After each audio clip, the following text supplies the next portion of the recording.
A segunda parte do Livro dos Espíritos, e nós estamos estudando o Livro dos Espíritos do início ao fim, no seu capítulo 11, nós iniciamos na semana passada o capítulo que fala dos 3 reinos, onde nós vamos encontrar esclarecimentos a respeito dos minerais e das plantas, onde nós vimos que os minerais são compostos unicamente por matéria e as plantas são compostas por matéria e por um princípio vital que faz com que essas plantas tenham vida, sim, mas são desprovidas de inteligência. E nós terminamos na semana passada falando sobre os animais e o homem. Então temos os minerais, as plantas, os animais e o homem. E nós vimos também que a diferença entre os animais e o homem é que, mais do que nas plantas, os animais têm a matéria, ela tem também um princípio vital e um princípio inteligente rudimentar que vai se elaborando à medida que os animais também vão se aperfeiçoando. Na natureza e na divindade, nada fica estacionado, tudo evolui. E já o homem, a mais do que os animais, ele possui uma inteligência. A inteligência rudimentar dos animais serve para que ele sobreviva, para que ele possa ter os seus instintos de caça, de alimentação, de defesa, né? Mas não tem um princípio moral, um princípio intelectual. Os animais não pensam naquilo que eles fazem pela força das coisas. E já o homem adquire esse princípio inteligente que se individualiza sendo o espírito, e com isso o homem passa a ser responsável pelos seus atos. Ele passa a ter livre-arbítrio para fazer as coisas e progredir intelectualmente e moralmente.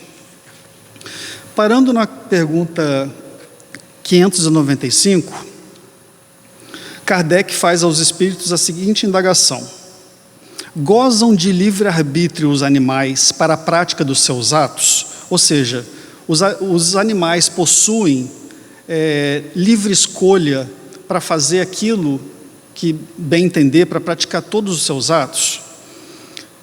Então nós vimos aqui na introdução que não, né? Os animais só têm inteligência para se defender, para se alimentar. E a resposta dos espíritos é: os animais não são simples máquinas como supondes, contudo, a liberdade de ação de que desfrutam é limitada pelas suas necessidades e não se pode comparar à do homem.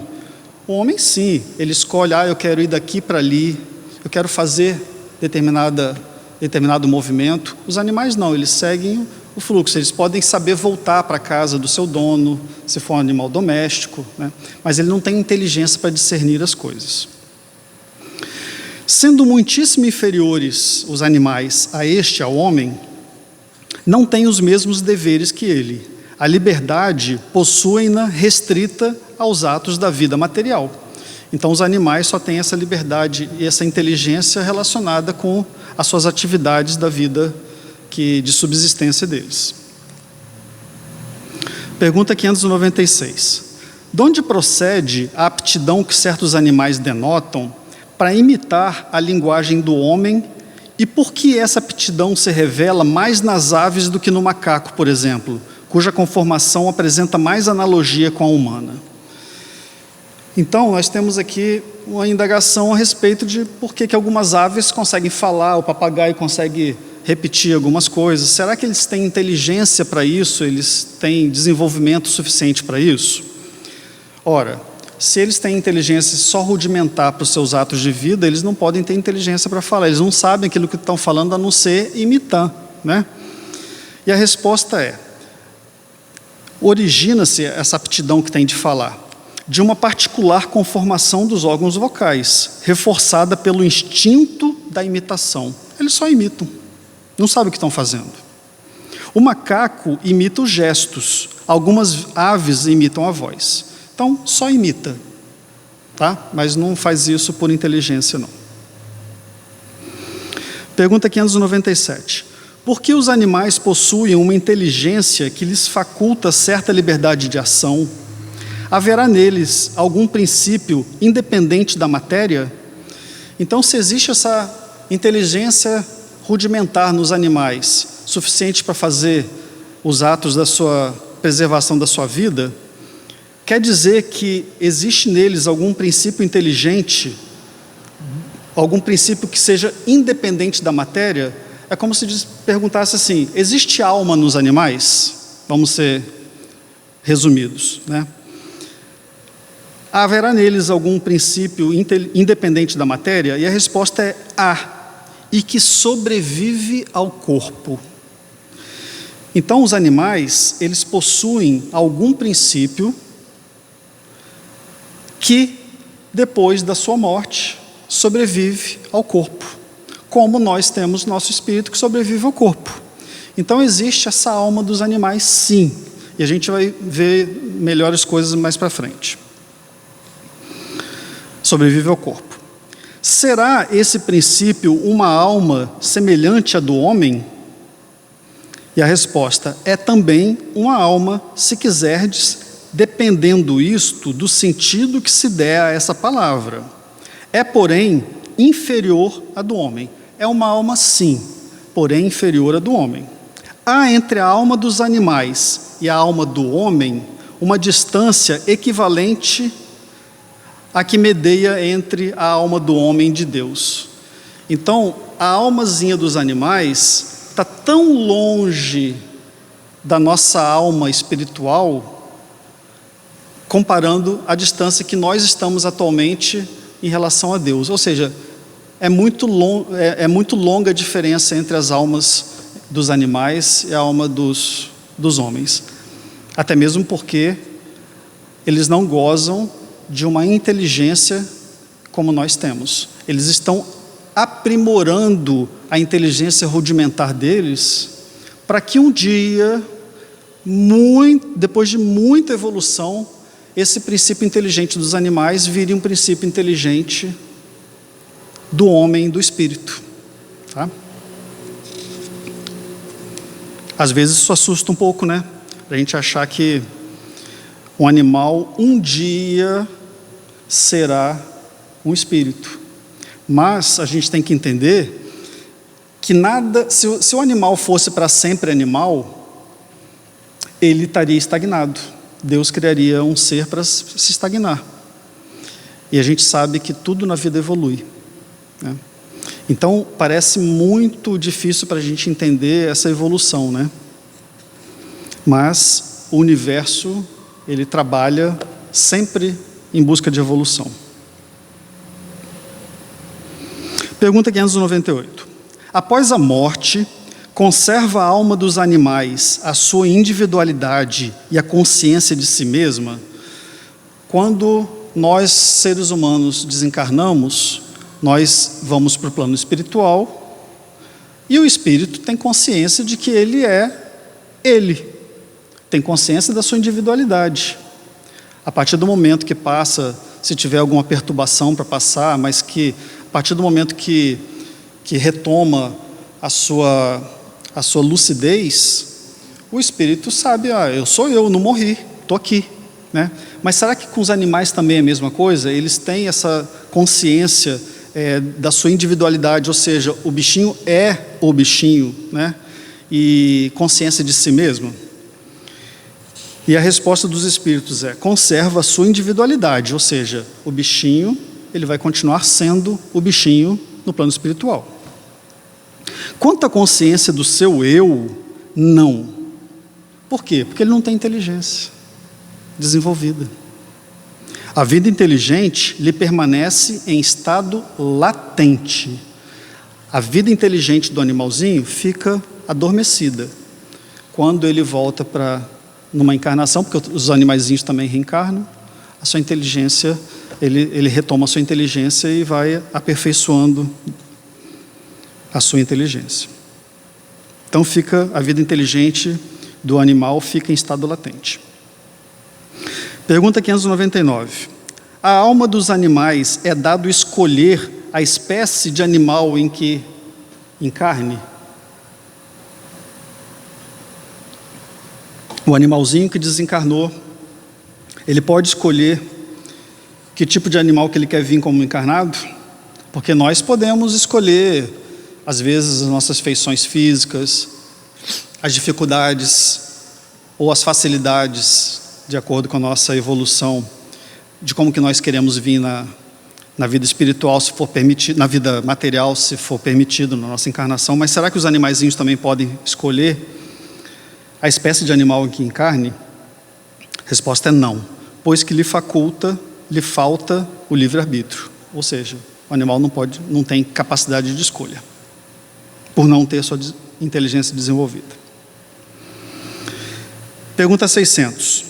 Sobrevivendo ao corpo em que habitou, a alma do animal vem achar-se depois da morte num estado de erraticidade como a do homem? Estado de erraticidade é viver no plano espiritual, poder ir e vir no plano espiritual de um lugar para outro, da forma que desejar. Os animais também podem fazer isso, eles podem viver no estado de erraticidade? E a resposta é: fica numa espécie de erraticidade, ou seja, ele fica no plano espiritual, pois que não mais se acha unido ao corpo. Então, se ele não está mais no corpo, ele está no plano espiritual, ele está na erraticidade.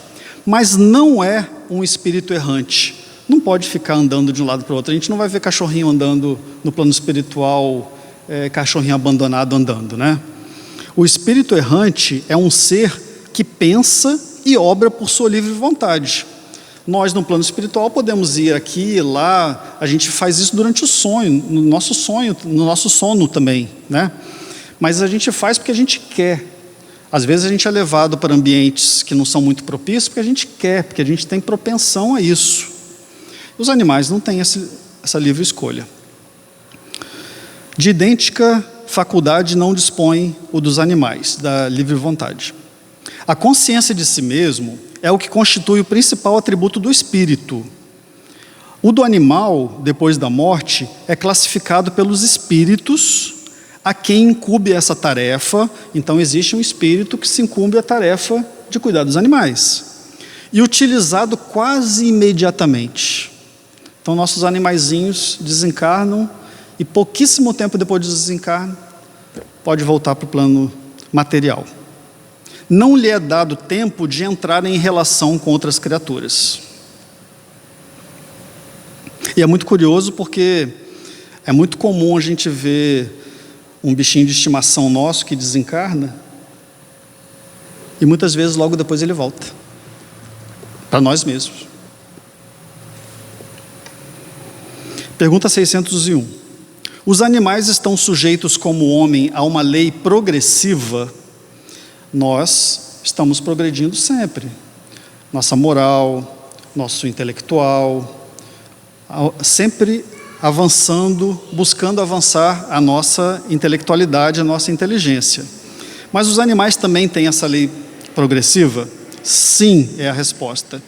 E daí vem que nos mundos superiores, onde os homens são mais adiantados, em mundos mais evoluídos que o nosso, os animais também o são. Então os animais também evoluem. Existem animais bem mais evoluídos que esses que a gente conhece, dispondo de meios mais amplos de comunicação. Então eles se comunicam até de forma mais ampla. São sempre, porém, inferiores ao homem e se lhe acham submetidos.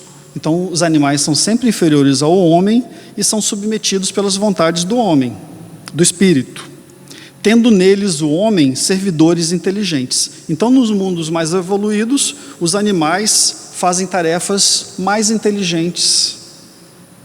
As tarefas que eles fazem são tarefas inteligentes. E aí existe uma nota aqui de Kardec a respeito disso. Nada há nisso de extraordinário. Tomemos os nossos animais mais inteligentes, o cão, o elefante, o cavalo, e imaginemos-los dotados de uma conformação apropriada a trabalhos manuais, que não fariam sob a direção do homem. Então, se a gente tivesse cavalos, cachorrinhos, gatos, elefantes, com conformação de fazer trabalhos manuais, nós já, aqui no planeta Terra, eles já fariam para a gente, como já fazem, né? mas a gente usa muito esses animais como carga. Mas nos mundos mais evoluídos eles podem fazer trabalhos manuais mais elaborados. Pergunta 602. Os animais progridem como o homem por ato da própria vontade ou pela força das coisas? Bom, se eles evoluíssem pelos atos da própria vontade, eles teriam adquirido inteligência. Mas a gente sabe que os animais têm inteligência limitada. Então a resposta é que eles progridem pela força das coisas, razão porque não estão sujeitos à expiação. Então a gente não vai ver nenhum animalzinho aqui pagando dificuldades, passando por dificuldades porque fez coisa errada na encarnação passada. Nós é que cumprimos essas tarefas, né? E os animais não têm isso porque eles não têm livre-arbítrio. Então, como eles vivem e se movimentam para a sua defesa e para o seu bem-estar, eles não têm livre escolha, livre-arbítrio, então não são penalizados ou têm consequências dos seus atos, né, como nós temos. Nos mundos superiores, os animais conhecem a Deus? Porque nós sabemos que nós, evoluindo da forma que nós cheguemos aos mundos superiores, mundos elevados, mundos celestiais, nós vamos entender melhor sobre Deus. E os animais também teriam esse conhecimento? Não. Para eles, o homem é um Deus, como outrora os espíritos eram deuses para o homem. Então, não. Os animais têm, para nós, os deuses deles, né? Os donos, os benfeitores. Eles não vão conhecer a Deus, mesmo mais evoluídos. Pergunta 604. Pois que os animais, mesmo os aperfeiçoados, animais mais elaborados, existentes nos mundos superiores, são sempre inferiores ao homem, segue-se que Deus criou seres intelectuais perpetuamente destinados à inferioridade, o que parece um desacordo com a unidade de vistas e de progresso que todas as suas obras revelam. Então ele fez uma nota. Se os animais, eles podem chegar ao plano superior e mesmo assim eles não vão conhecer a Deus, e se eles são inferiores ao homem, então, pera lá, se Deus criou todo mundo numa perfeita harmonia para todos adquiram o seu aprimoramento, então se os animais vão ser sempre inferiores ao homem, onde é que está esse aperfeiçoamento, essa progressão que todos os seres têm que ter? E aí vem a resposta. Tudo na natureza se encadeia por elos que ainda não podeis aprender. Ou seja, nós não estamos com capacidade ainda de aprendizado sobre esse assunto. Assim, as coisas aparentemente mais díspares, mais difíceis de entender, têm pontos de contato que o homem, no seu estado atual, nunca chegará a compreender. Por um esforço da inteligência, poderá entrevê-los, poderá imaginar como é que acontece, mas somente quando essa inteligência estiver no máximo grau de desenvolvimento e liberta dos preconceitos do orgulho e da ignorância, logrará ver claro na obra de Deus. Então nós vamos entender por que disso, dos animais não atingirem essa evolução igual do homem. Será que não atinge?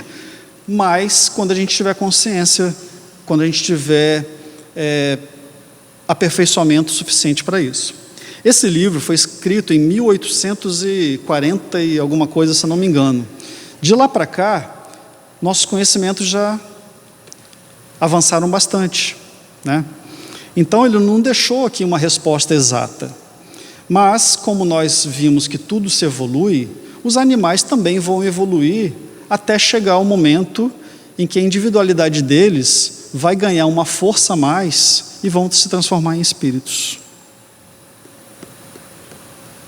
Até lá, até que a gente adquira essa capacidade de entender isso, suas muito restritas ideias lhe farão observar as coisas por um mesquinho e acanhado prisma. É o que a gente está fazendo aqui agora. Nós temos imaginando, mas os pormenores de como isso acontece é muito difícil para nós ainda ter capacidade de entender. Sabei não ser possível que Deus se contradiga, e que na natureza tudo se harmoniza mediante leis gerais, que por nenhum de seus pontos deixam de corresponder à sublime sabedoria do Criador. Então, se tudo evolui, os animais também vão evoluir.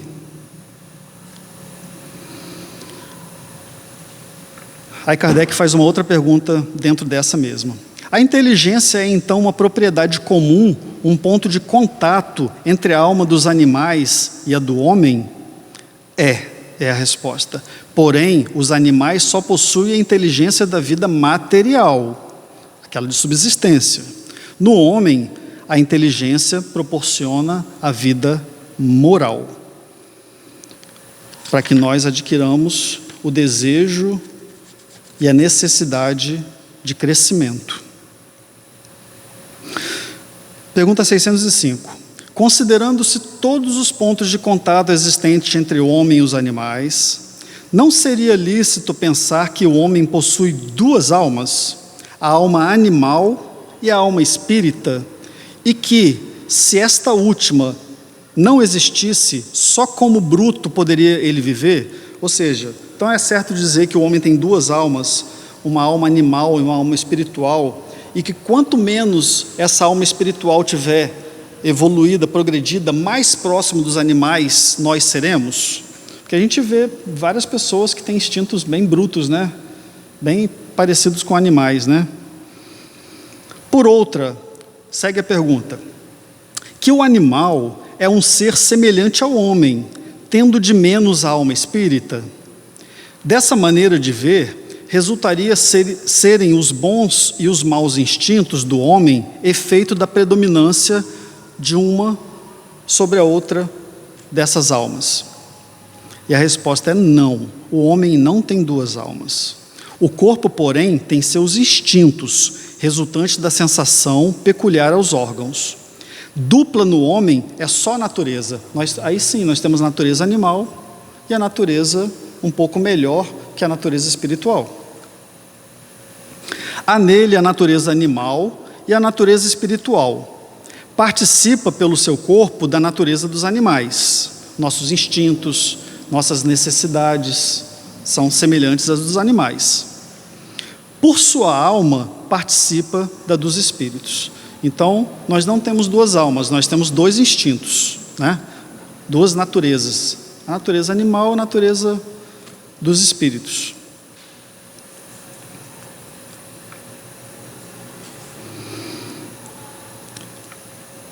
De modo que, outra pergunta, além de suas próprias imperfeições, de que cumpre ao espírito despojar-se, ou seja, nós temos que nos livrar das nossas imperfeições, mas além disso, tem ainda o homem que lutar contra a influência da matéria? Além das nossas imperfeições, nós temos que lutar contra a matéria? A matéria, vamos dizer que é um dos nossos grandes males, né? O apego à matéria é um dos nossos grandes males. Quanto mais apegado à matéria, nós estamos mais ligados ao reino animal. E quanto menos despojados, mais dando valor à nossa vida espiritual, a gente segue se aperfeiçoando. Resposta.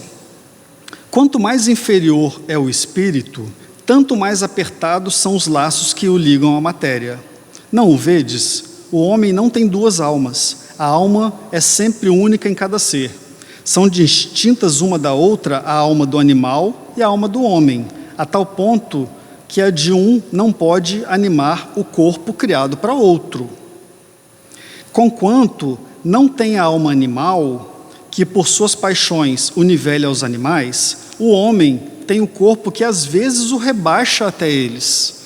Às vezes o nosso corpo se rebaixa até o nível dos animais, pelas nossas vontades, pelos nossos instintos, pelas nossas atitudes.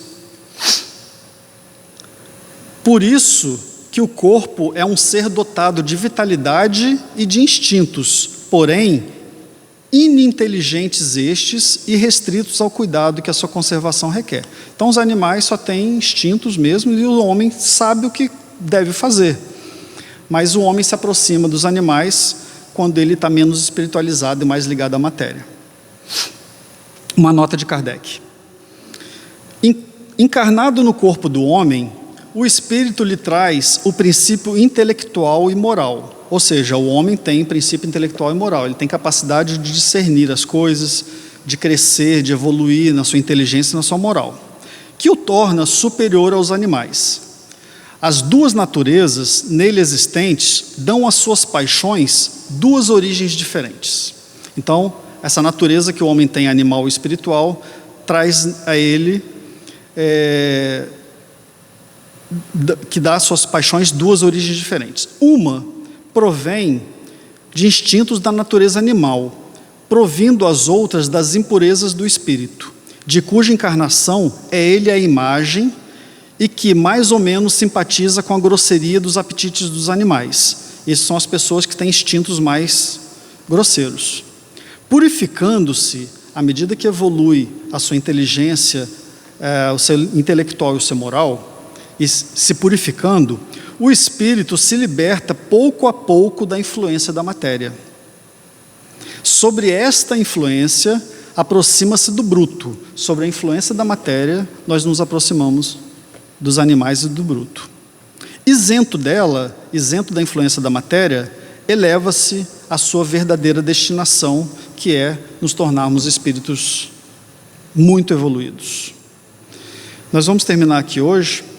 Na semana que vem, nós vamos conseguir entender um pouquinho mais sobre essa questão do animal um dia poder virar, a alma do animal um dia poder virar um espírito, tá? É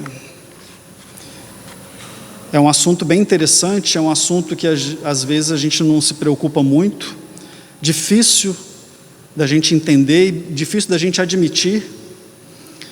Muitas vezes que nós, soberbos que nós somos, nós já fomos um serzinho desprovido de inteligência, mas na vida tudo é desencadeado pela lei da progressão.